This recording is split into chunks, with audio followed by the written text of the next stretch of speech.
রবিবার রাতে হরিহরপাড়ার হাট সংলগ্ন এলাকাতে জাল টাকা সহ গ্রেপ্তার এক যুবক। ঘটনাস্থলে পুলিশ অভিযান চালানোর সময় এক অপরিচিত ব্যক্তি ঘোরাঘুরি করতে দেখে তাকে আটক করা হয়। পরে তল্লাশি চালিয়ে উদ্ধার হয় 23,500 টাকার জাল নোট। পুলিশ এসে গ্রেপ্তার করে ওই ব্যক্তিকে।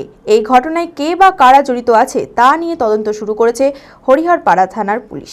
মানসিক স্বাস্থ্যের জন্য সবার আগে যে নামটি মনে ভেসে ওঠে, সুস্থ মনের ঠিকানা মনোবীক্ষণ।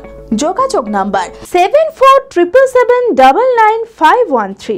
রবিবার হরিহরপাড়া হাট সংলগ্ন এলাকাতে রাতের বেলায় পুলিশ অভিযান চালানোর সময় এক অপরিচিত ব্যক্তিকে ঘোরাফেরা করতে দেখে তাকে আটক করে। তল্লাশি চালাতেই তার কাছ থেকে উদ্ধার হয় 47টি 500 টাকার জাল নোট। মোট 23,500 টাকার জাল নোট উদ্ধার হয়। এরপরেই ওই ব্যক্তিকে গ্রেপ্তার করে পুলিশ। পুলিশ সূত্রে জানা যায়, ওই জাল টাকার নোট হাতবদল করার উদ্দেশ্যে ঘোরাঘুরি করছিল ওই ব্যক্তি। গোপন সূত্রে খবর পেয়ে পুলিশ তাকে গ্রেপ্তার করে। ধৃত ব্যক্তির নাম ভট্টু শেখ, বাড়ি হরিহরপাড়ার তর্তিপুর এলাকায়। সোমবার ধৃতকে বহরমপুর জেলা জজ আদালতে তোলা হয়। এই জাল টাকা কিভাবে নিয়ে আসা হয়েছিল, কে বা কারা জড়িত রয়েছে তা নিয়ে তদন্ত শুরু করেছে পুলিশ।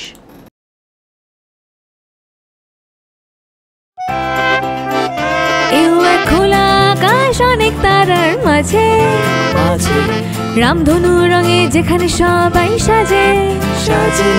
নামি হোক কিংবা দামি, পেয়ে যাবে সব রকমই। ছোট হোক কিংবা বড়, কেনাকাটা হোক আরো আরো। নতুন ফ্যাশনে নতুন ট্রেডিশন, লিভাস ফ্যামিলি স্টোর।